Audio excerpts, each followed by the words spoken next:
Você sabia que o sabor de uma única cebola pode ser mais perigoso que uma munição de artilharia?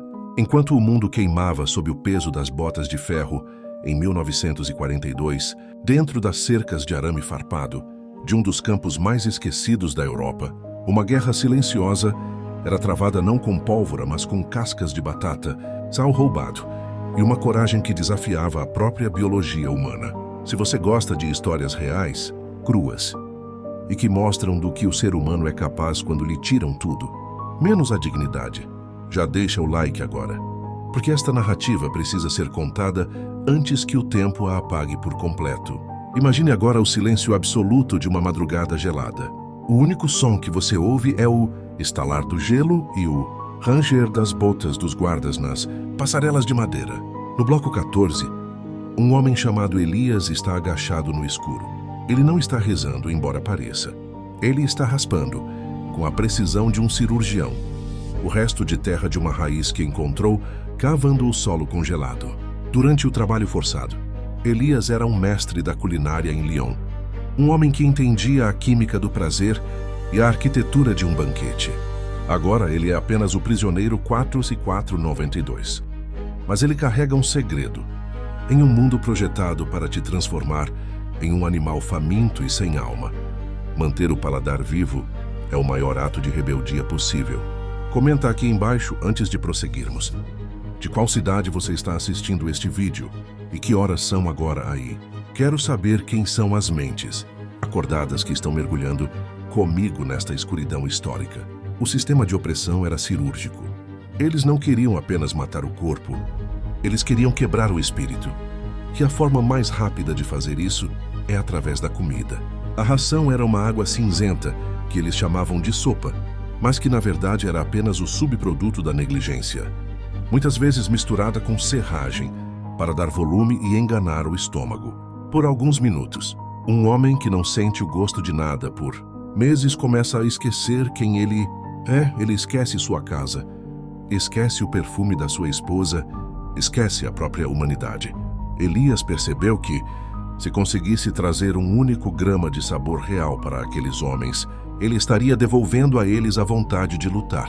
A tensão começou a subir quando Elias decidiu criar a rede do sabor. Foi um risco suicida.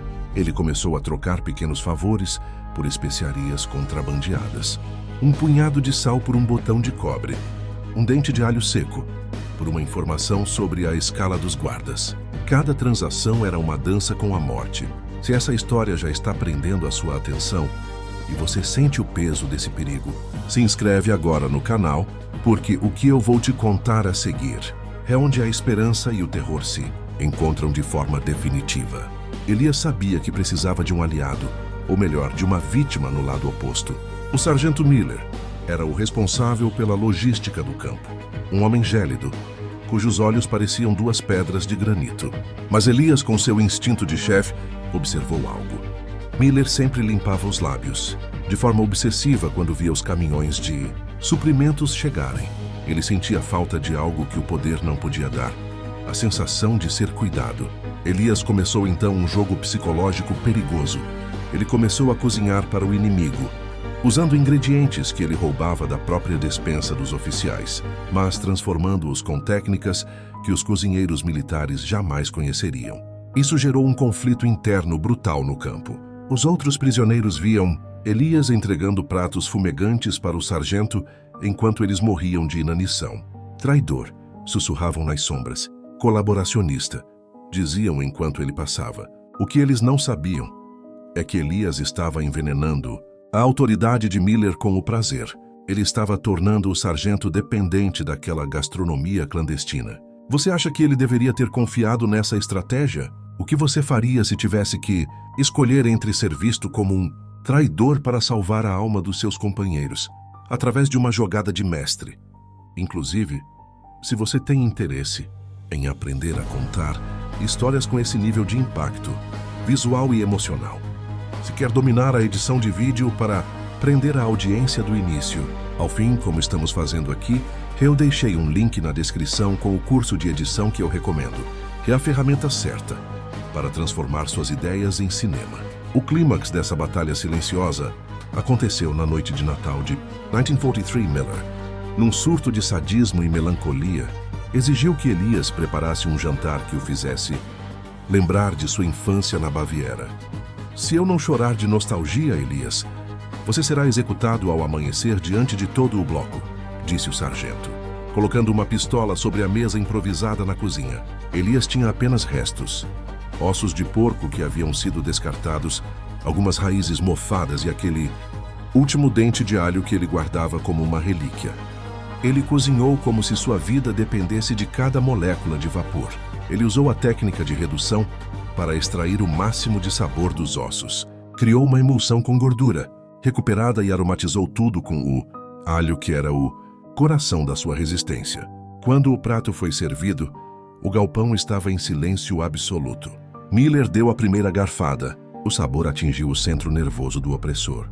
Ele não apenas chorou, ele desmoronou. Naquele momento, o uniforme, a arma e o poder desapareceram. Havia apenas um homem fragilizado diante da verdade, de um sabor que ele não podia controlar. Se essa parte te impactou, compartilha este vídeo agora. O mundo precisa entender que a arte é a última linha de defesa contra a barbárie. Na manhã seguinte, Miller não executou Elias, pelo contrário. Ele facilitou a fuga de 10 prisioneiros do Bloco 14, incluindo Elias, antes de ele mesmo desaparecer sem deixar rastros. O campo foi libertado meses depois, mas a história de Elias permaneceu como uma lenda urbana entre os sobreviventes. Ele provou que você pode aprisionar um corpo, mas não pode ditar o que a alma sente quando toca a essência da vida. Elias sobreviveu à guerra e abriu um pequeno bistrô, mas ele nunca serviu pratos caros. Ele servia sopa de raízes com alho, lembrando a todos que a verdadeira gastronomia não está no luxo, mas na capacidade de resistir à escuridão.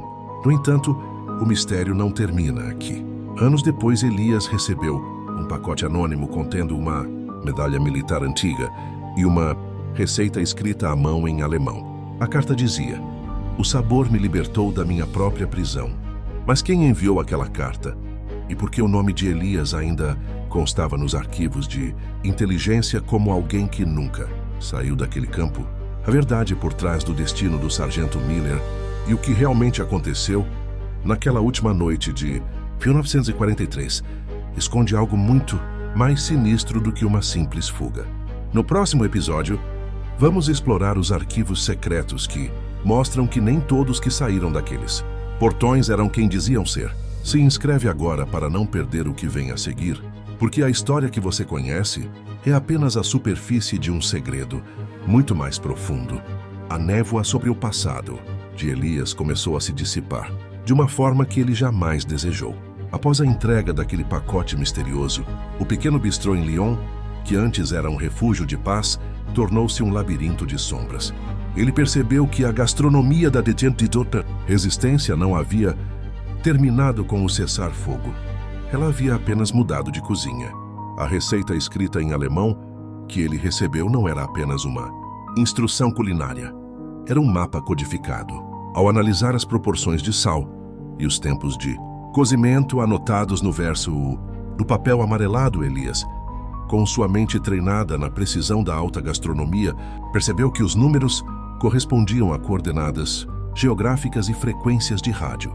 O sargento Miller não estava apenas agradecido. Ele estava enviando um aviso. O sistema que os oprimia no campo não havia sido desmantelado. Ele havia se infiltrado nas estruturas do novo mundo. E o banquete final ainda estava por ser servido. Imagine o peso dessa descoberta. Você sobrevive ao inferno, reconstrói sua vida tijolo por tijolo, para descobrir que o demônio que te vigiava agora compartilha o mesmo céu que você, talvez sob um nome diferente, ocupando um cargo de poder em uma cidade vizinha. Elias começou a notar rostos familiares entre seus clientes.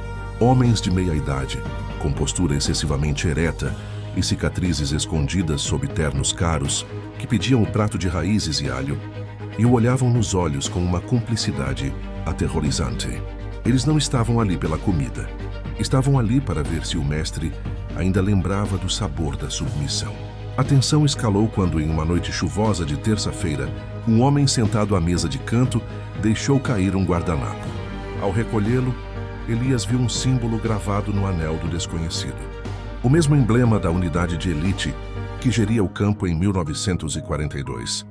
O medo, aquele velho tempero amargo que ele pensou ter banido de sua garganta, voltou com força total. Se essa reviravolta está fazendo seu sangue gelar, comenta aqui embaixo. Você acha que Elias deveria fugir e desaparecer novamente? Ou ele deve usar sua cozinha para terminar o que começou na guerra? Elias tomou uma decisão que mudaria tudo. Ele não fugiria. Ele usaria o bistrô como um campo de batalha. Ele começou a organizar jantares exclusivos para esses fantasmas do passado. Ele sabia que para um homem que cometeu atrocidades, a memória é o maior carrasco e o paladar é o caminho mais curto para a consciência. Em cada prato, Elias colocava elementos que remetiam ao campo. O cheiro do pinheiro queimado, o toque metálico da água rica em ferro, a textura áspera do pão de centeio mal cozido. Ele estava praticando uma tortura sensorial inversa. Enquanto os oficiais comiam, suas mentes eram transportadas de volta para a neve, para a lama e para os rostos daqueles que eles tentaram apagar. Era um acerto de contas feito de aromas e texturas. Mas esse jogo era perigoso. Você não cutuca feras feridas sem esperar uma reação. A vigilância sobre o bistrô aumentou. Carros pretos passavam lentamente pela rua de paralelepípedos a qualquer hora da madrugada. Elias estava sendo caçado novamente, mas desta vez ele tinha o controle do menu. Foi então que surgiu a peça final do quebra-cabeça. Elias descobriu que o sargento Miller não havia fugido por bondade. Ele havia fugido porque descobriu que o campo de 1942 era, na verdade, um experimento de larga escala sobre o controle populacional, através da nutrição sintética. Um projeto que continuava ativo sob o nome de uma grande corporação de alimentos do pós-guerra. A comida que Elias servia no campo era a única coisa real que mantinha os prisioneiros humanos. A gastronomia da resistência era literalmente o antídoto contra um processo de desumanização química. Inclusive, se você quer entender como construir narrativas que revelam grandes conspirações e manter o público grudado na tela. Com esse nível de complexidade, o link para o curso de edição na descrição é o seu ponto de partida. Transformar fatos históricos em suspense cinematográfico exige técnica, e eu estou te entregando o caminho. O clímax dessa segunda fase ocorreu quando Elias foi convidado para cozinhar em um evento de gala da tal corporação. Ele sabia que Miller estaria lá, provavelmente disfarçado, e que os arquitetos do projeto também estariam. Elias preparou um banquete da verdade. Ele não usou veneno físico. Ele usou os ingredientes exatos que Miller havia denunciado na carta. Plantas raras que, quando combinadas, bloqueavam os efeitos dos sedativos colocados na comida processada da época. Ao final do jantar, enquanto os magnatas e políticos saboreavam a sobremesa, Elias subiu ao palco. O silêncio foi absoluto. Ele não fez um discurso político. Ele apenas descreveu, com detalhes poéticos e viscerais, o gosto da fome de um homem no Bloco 14. Ele descreveu o dente de alho que salvou vidas. À medida que ele falava, os efeitos químicos da sua comida começaram a agir. E pela primeira vez em décadas, aqueles homens sentiram o peso real do que haviam feito. A empatia, quimicamente suprimida por anos, inundou seus sistemas como uma droga poderosa. O caos se instalou. Alguns choravam compulsivamente. Outros tentavam confessar crimes que o mundo já havia esquecido. Elias saiu pela porta dos fundos. Na escuridão do beco, ele encontrou um homem velho de pé, esperando sob um guarda-chuva. Era Miller. Eles não se abraçaram. Eles não se perdoaram. Miller apenas entregou a Elias uma pequena caixa de madeira. O último ingrediente, sussurrou o ex-sargento, antes de desaparecer na neblina de Lyon para sempre. Dentro da caixa, não havia joias ou dinheiro. Havia solo. Solo fértil da terra onde o campo um dia esteve. Elias entendeu o recado. A resistência não se faz apenas na cozinha ou na guerra. Ela se faz na terra, plantando o que é real em um mundo que prefere o artificial. Mas a história de Elias termina com uma nota de mistério que ainda intriga historiadores. Na manhã seguinte ao banquete, o bistrô estava vazio. Não havia sinal de luta nem vestígios de Elias. A única coisa deixada sobre o fogão apagado era uma panela com água e um único dente de alho boiando. Alguns dizem que ele finalmente encontrou a paz. Outros acreditam que ele foi levado por aqueles que temem o poder da verdade que pode ser servida em um prato. O que aconteceu com Elias e a localização exata do solo sagrado que ele recebeu são segredos que a história ainda tenta digerir. Mas uma coisa é certa: toda vez que você sente um sabor que te faz lembrar de quem você realmente é, a gastronomia da resistência ganha mais um soldado. No próximo episódio, vamos investigar os arquivos de Miller e descobrir que a conspiração alimentar vai muito além do que Elias jamais imaginou. Se inscreve para não perder a continuação, porque a verdade é um prato que se serve frio. O desaparecimento de Elias não foi o fim. Foi o início de uma lenda urbana que começou a circular nas cozinhas mais prestigiadas da Europa, um sussurro entre chefes e aprendizes, sobre uma rede clandestina que usava o sabor para derrubar impérios. Mas a verdade, como um bom caldo, estava sendo apurada em fogo baixo, revelando camadas que ninguém estava preparado para digerir. A caixa de madeira que Miller entregou a Elias continha algo mais do que apenas solo. Escondido sob a terra fértil, havia um microfilme protegido por uma cápsula de chumbo. Quando Elias, que não havia desaparecido por vontade própria, mas sim sido extraído por uma facção dissidente da inteligência, finalmente teve acesso a um laboratório, o que ele viu nas imagens mudou sua percepção sobre a própria fome. As fotos mostravam que o campo de 1942 não era apenas um experimento de controle populacional. Era uma fazenda de paladar. Eles estavam tentando isolar a parte do cérebro humano que conecta o sabor à memória afetiva para, literalmente, deletá-la. O objetivo final? Criar uma sociedade de trabalhadores que não sentissem prazer, não tivessem saudade e, consequentemente, não tivessem motivo para se revoltar. Elias, com sua rede do sabor, tinha sido o maior erro de cálculo do sistema. Ele não estava apenas alimentando corpos. Ele estava agindo como um antivírus biológico, religando os circuitos de humanidade que os químicos tentavam desligar. Mas aqui a história toma um rumo sombrio. Se Elias era o antivírus, quem era o vírus original? A investigação levou Elias a uma descoberta aterradora. O projeto não parou com a queda do Muro de Berlim ou com o fim das ditaduras. Ele havia se metamorfoseado.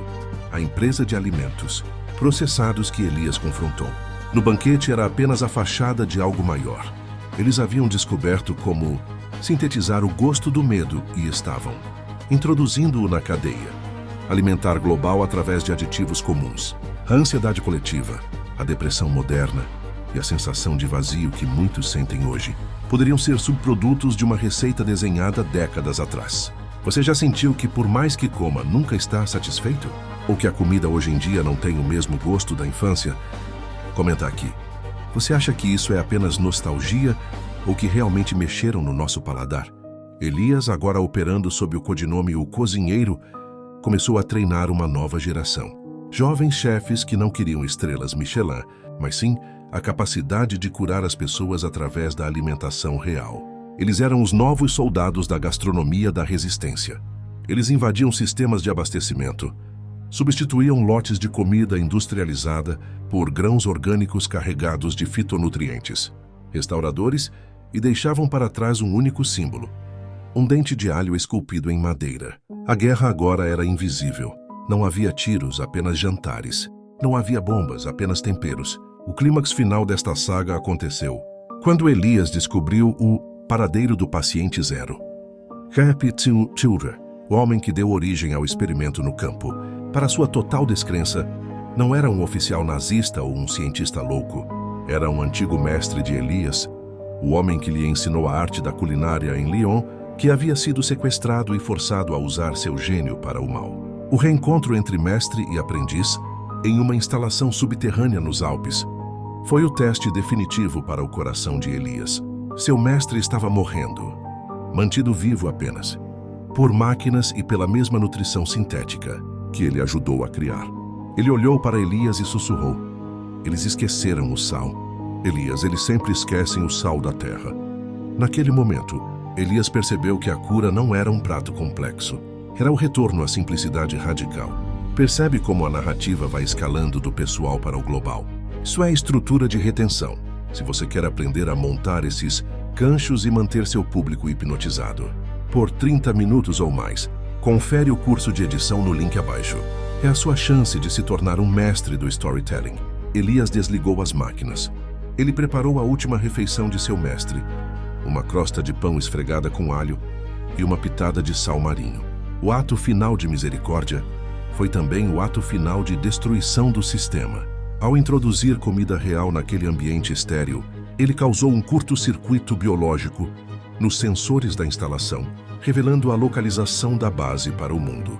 Elias saiu da montanha enquanto as luzes se apagavam.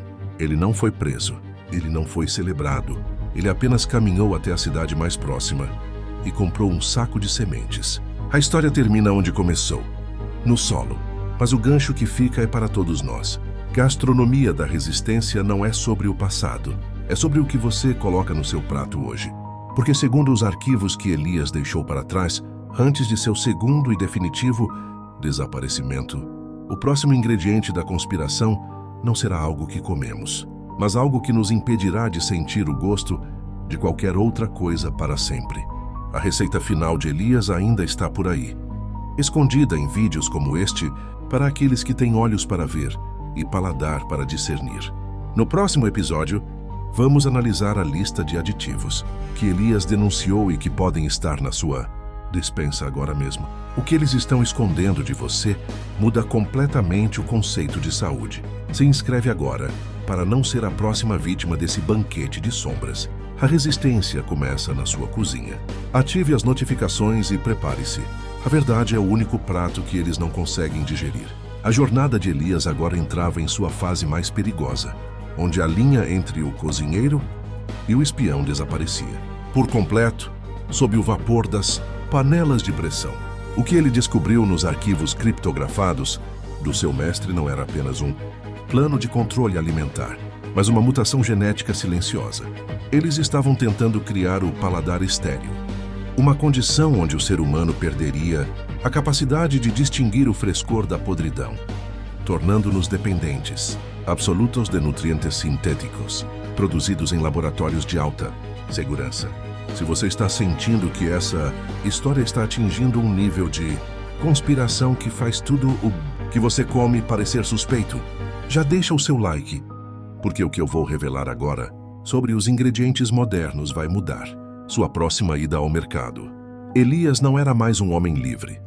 Ele era um fantasma, movendo-se pelas cozinhas industriais da Europa. Ele percebeu que a verdadeira resistência não estava em grandes banquetes de gala, mas nas merendas escolares, nos refeitórios de fábricas e nos asilos. Era ali que o veneno da apatia estava sendo testado.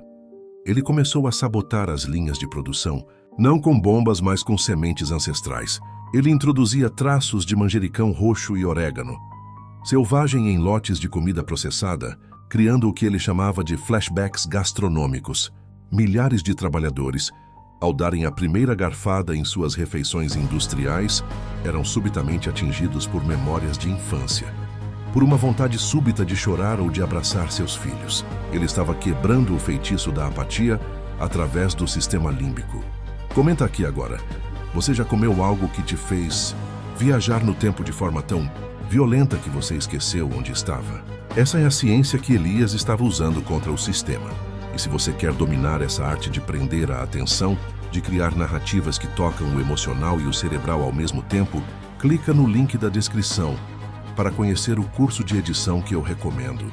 É lá que você aprende a transformar informação em uma experiência imersiva como esta.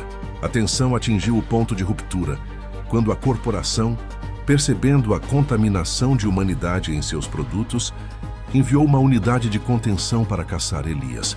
Ele foi encurralado em um antigo moinho de farinha nas colinas da Toscana. O lugar era um símbolo de tudo o que ele defendia, o grão sendo transformado em vida pelo esforço humano e pelo vento. Ali, cercado por mercenários tecnológicos, Elias não pegou em armas. Ele acendeu o forno de pedra. O cheiro do pão assando começou a subir pelas frestas do moinho, impregnando o ar seco da tarde. Os mercenários, treinados para matar sem hesitação, começaram a hesitar. O aroma do pão quente é o único cheiro no mundo que o cérebro humano reconhece como segurança absoluta. No clímax desse confronto, o líder da unidade de contenção, um homem que não sentia nada há décadas, entrou no moinho. Ele encontrou Elias sentado à mesa, com um pedaço de pão e um pote de azeite. Você não pode vencer o progresso, Elias, disse o homem apontando o fuzil. Elias apenas respondeu: o progresso que nos tira o sabor da vida é apenas uma forma lenta de morte. Coma.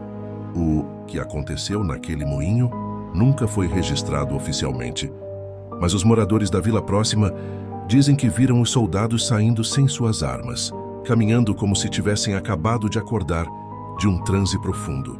Elias havia usado a frequência do sabor para resetar a consciência daqueles homens. Compartilha este vídeo agora, se você acredita que a humanidade ainda tem salvação através das coisas simples. Essa história precisa alcançar quem esqueceu como é sentir o gosto da liberdade. Mas o mistério final ainda nos assombra. Elias deixou um último manifesto antes de desaparecer. Nas sombras das florestas da Europa Central, ele afirmou que a próxima fase do experimento deles não seria através da comida, mas através da água. Eles estão tentando dessalinizar a água do mar, de uma forma que ela remova não apenas o sal, mas a memória elétrica do corpo humano. Elias deixou uma coordenada geográfica escondida em uma receita de risoto que circula em fóruns obscuros da Deep Web. Dizem que, se você seguir os ingredientes na ordem correta, a soma dos pesos resulta na localização da última fonte de água pura do planeta. Elias se tornou o mito de que o mundo precisava. Alguns dizem que ele ainda cozinha para os andarilhos e para os excluídos, preparando o banquete final para o dia em que o sistema de controle alimentar entrar em colapso total. Mas e se eu te dissesse que o dente de alho que ele guardava era na verdade um dispositivo que continha o código genético de todas as plantas extintas pela corporação? No próximo episódio, vamos rastrear a jornada de Elias até o cofre de sementes subterrâneo de Svalbard e descobrir o que ele plantou. Lá que pode mudar a cor do céu e o gosto da chuva para sempre. Se inscreve agora e ativa o sino para não perder a conclusão desta saga, porque a fome de verdade é a única que nunca morre. O banquete da resistência está apenas começando, e você é o convidado de honra. O que virá a seguir vai fazer você questionar até o copo d'água que está ao seu lado agora. A paranoia começou a vazar das cozinhas para as ruas, como o óleo fervente que transborda de uma frigideira esquecida. Elias, agora operando em um bunker improvisado sob as ruínas de um antigo mosteiro na fronteira entre a França e a Suíça, percebeu que o cerco estava se fechando de uma forma que ele não esperava. Através do próprio ar, a corporação havia lançado uma nova linha de purificadores de ambiente que, sob a desculpa de eliminar patógenos, estava na verdade dispersando inibidores olfativos. O mundo estava ficando literalmente sem cheiro. E um mundo sem cheiro é um mundo onde a comida perde 80% do seu significado, onde a memória afetiva é desconectada e onde o ser humano se torna um autômato funcional alimentado por pastas cinzentas de alto valor proteico e baixo valor espiritual. Se você sente que a sua percepção do mundo está ficando mais opaca, se o prazer das coisas simples parece estar fugindo por entre os seus dedos, já deixa o like agora. Porque o que Elias descobriu sobre o silêncio dos aromas é o golpe final contra a nossa espécie. Elias sabia que precisava de uma contraofensiva sensorial imediata. Ele não usou satélites ou frequências de rádio. Ele usou a fermentação. Ele começou a distribuir jarras de um fermento natural milenar, o sourdough da resistência, que continha uma cepa de bactérias, modificadas para exalar um aroma de pão recém-assado tão potente que vencia qualquer inibidor químico. Essas jarras eram passadas de mão em mão, em estações de metrô, em feiras livres e em igrejas. Era o contágio do perfume. As pessoas começaram a acordar do transe letárgico, sentindo um soco de nostalgia que as fazia questionar as paredes brancas e a comida estéril de suas rotinas. Comenta aqui embaixo agora, se você pudesse salvar apenas um cheiro do mundo antes que ele desaparecesse para sempre, qual seria? O cheiro da chuva na terra seca? O cheiro do café coado de manhã?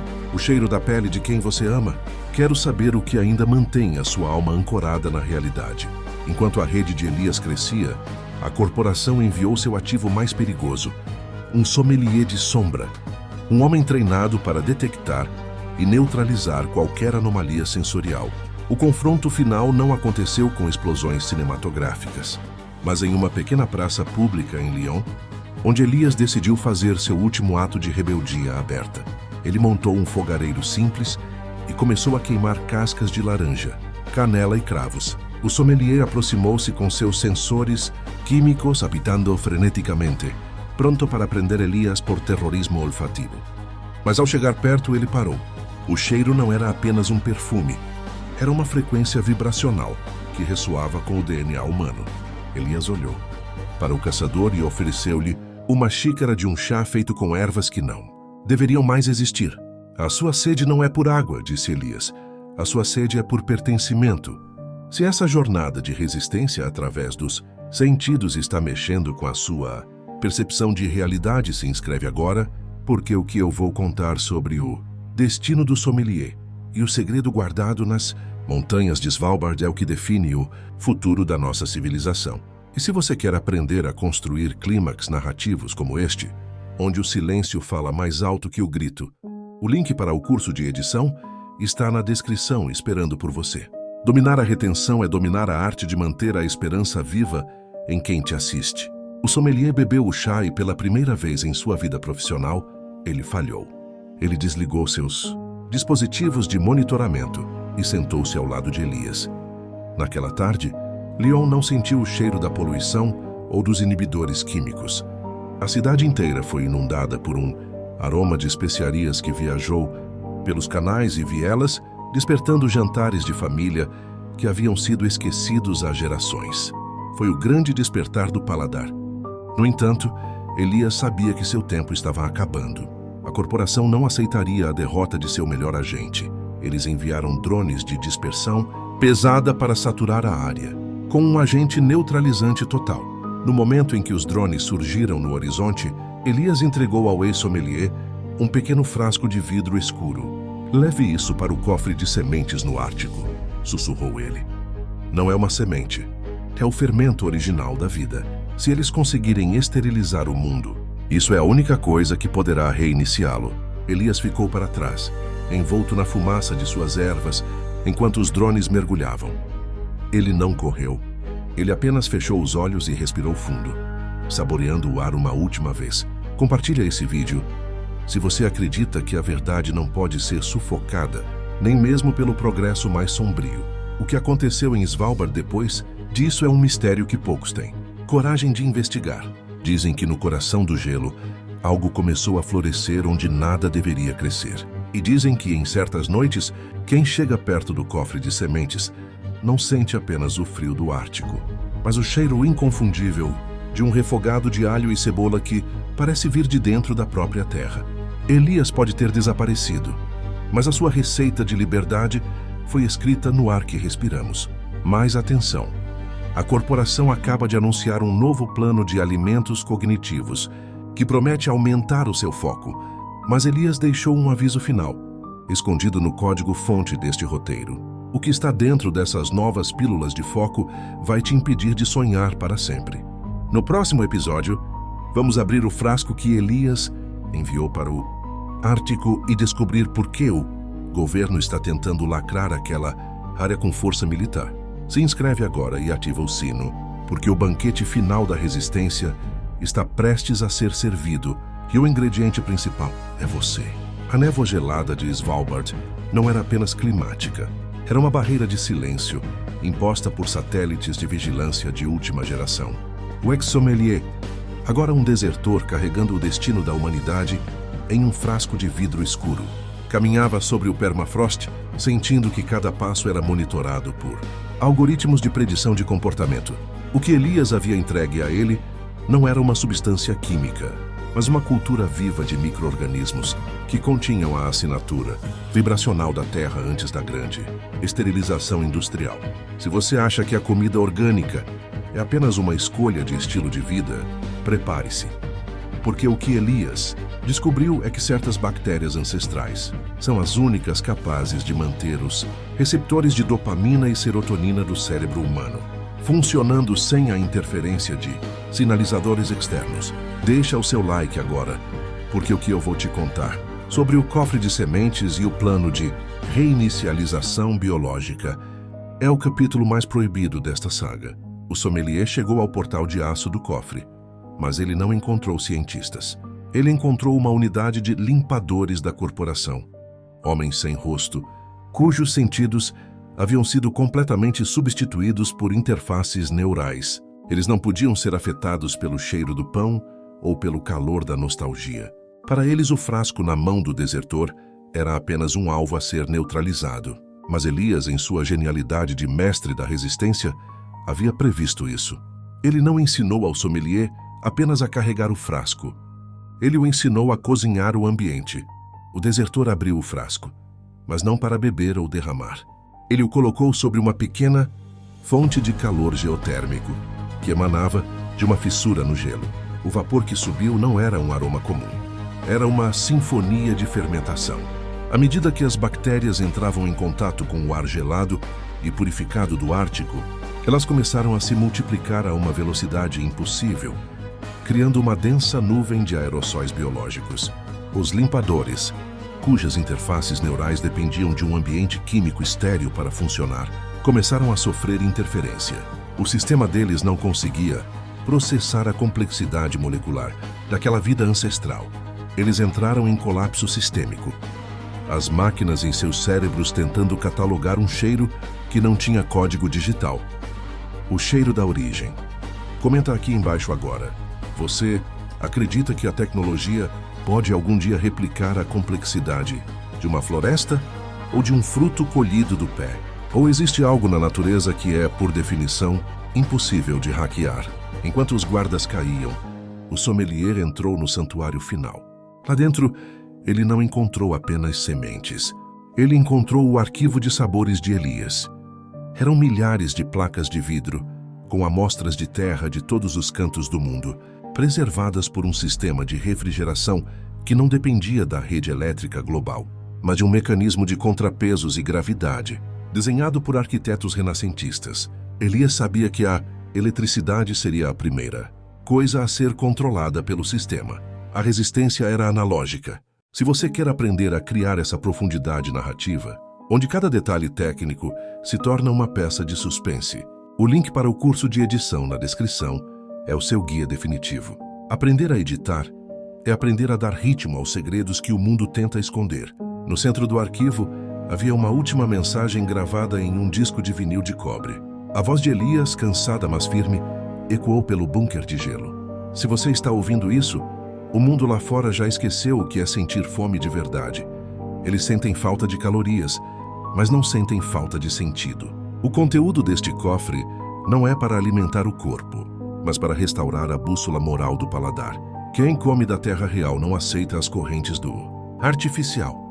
O clímax se deu quando o sommelier percebeu que o frasco que ele carregava era a chave para abrir o sistema de ventilação global do cofre, que estava conectado às correntes de jato da atmosfera. Se ele liberasse aquela cultura viva ali, o antídoto do sabor se espalharia por todo o hemisfério norte em menos de 48 horas. Compartilha esse vídeo se você sente que a nossa conexão com a realidade está por um fio. Essa mensagem de Elias é o último aviso antes do grande fechamento sensorial. O sommelier hesitou por um segundo. Ele sabia que, ao liberar aquela vida, ele estaria condenando a corporação, mas também estaria mudando a humanidade para sempre. Não haveria mais volta para a facilidade das pílulas, de foco e dos nutrientes sintéticos. O mundo voltaria a ser difícil, sujo, sazonal e vivo. Ele girou a válvula. O som do ar sob pressão, escapando para a atmosfera, foi como o primeiro choro de um recém-nascido. Lá fora, nas cidades cinzentas, as pessoas começaram a parar. Elas olhavam para o céu, não procurando aviões, mas tentando identificar um cheiro que parecia vir de seus próprios sonhos. Era o cheiro de terra molhada, de uva fermentada, de lenha queimando no inverno. O grande despertar havia começado de forma irreversível. Mas Elias? Onde ele estaria enquanto o mundo recuperava o fôlego? Relatos de satélites clandestinos mostraram uma pequena fogueira acesa em uma ilha deserta no Pacífico, um lugar que não consta em nenhum mapa comercial. Dizem que naquela ilha, as plantas crescem com cores que o olho humano moderno ainda não consegue processar, e dizem que Elias está preparando o prato final, a refeição do retorno. Mas o mistério que fica, e que vamos explorar no próximo episódio, é que a corporação não foi destruída. Ela apenas se mudou para o subsolo, e o que eles estão cultivando na escuridão absoluta, sem a luz do sol ou o toque do ar puro, é algo que não tem nome, não tem cheiro e não tem misericórdia. Se inscreve agora e ativa o sino, porque a guerra pelo seu paladar acaba de entrar em uma fase subterrânea, onde a luz é o inimigo. O banquete de Elias nos deu uma chance, mas o que vem das profundezas vai testar se ainda somos capazes de distinguir o pão da pedra. Você está pronto para a verdade que não pode ser mastigada? O silêncio que se seguiu à liberação das partículas em Svalbard não foi um vazio, mas uma tensão vibrante, como a corda de um violino prestes a romper sob a pressão do arco. Enquanto as correntes de jato carregavam o antídoto invisível de Elias pelos céus do hemisfério norte, nas metrópoles superpovoadas, o efeito foi quase instantâneo e devastador para a ordem estabelecida. Pessoas que passavam anos consumindo barras nutritivas, cinzentas e água reciclada pararam, no meio das calçadas, tomadas por uma náusea existencial profunda. Não era uma doença, era o corpo reconhecendo, pela primeira vez em décadas, a mentira química em que vivia. Se você já sentiu que a vida moderna é uma repetição automática, de sabores artificiais e cores de tela, deixe o seu like agora, porque o que Elias desencadeou foi o grande choque da realidade. E as consequências disso estão batendo à sua porta neste exato momento. Elias, do seu refúgio esquecido no Pacífico, observava os monitores analógicos que captavam a flutuação da atividade cerebral global. Ele sabia que a corporação não aceitaria a perda do controle sensorial sem um contra-ataque terminal. No subsolo de Genebra, em bunkers que desciam quilômetros abaixo da crosta terrestre, os engenheiros da fome iniciaram o protocolo Fome Zero Absoluta. Se eles não podiam mais controlar o que as pessoas sentiam através do paladar, eles eliminariam a própria necessidade de comer. Eles começaram a testar uma frequência de ressonância sônica que suprimia o centro da fome no hipotálamo. Um mundo de seres que não precisam se alimentar é um mundo de escravos perfeitos, sem desejos, sem rituais e sem a comunhão da mesa. Comenta aqui embaixo agora. Você seria capaz de abrir mão do prazer de comer, em troca de nunca mais sentir fome ou cansaço? Ou você prefere a dor da necessidade humana para manter o sabor da conquista?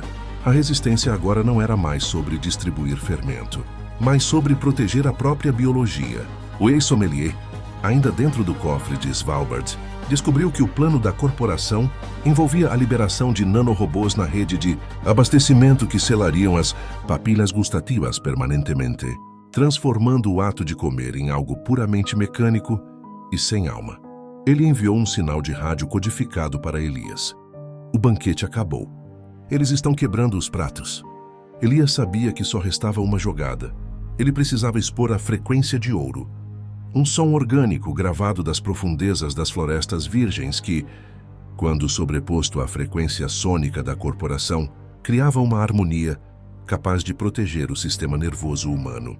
Se você quer aprender a editar sons e imagens para criar esse tipo de impacto psicossensorial, o link do curso na descrição é o seu arsenal. Storytelling não é apenas contar, é fazer o espectador sentir a vibração da história.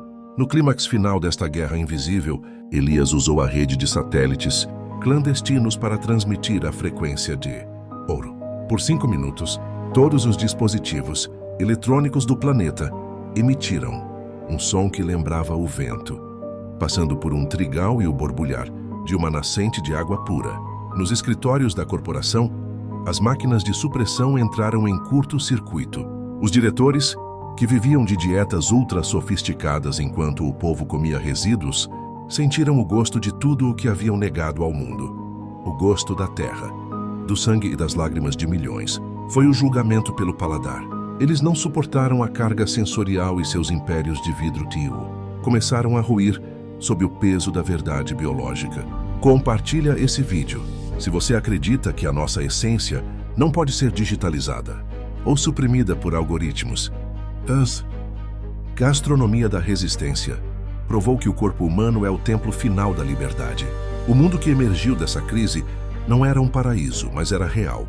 As pessoas voltaram a plantar em seus quintais, a trocar sementes e a cozinhar com o que a estação oferecia. Mas Elias, a fogueira na ilha do Pacífico, foi encontrada apagada. Não havia sinais de luta, apenas um prato de barro com um resto de sal marinho e uma nota escrita em papel de arroz. O tempero da vida é a memória.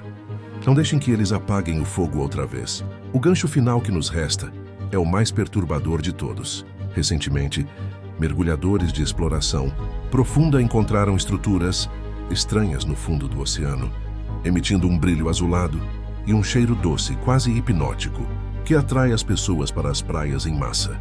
Seria uma nova forma de vida ou o plano B da corporação, escondido onde ninguém pode ver?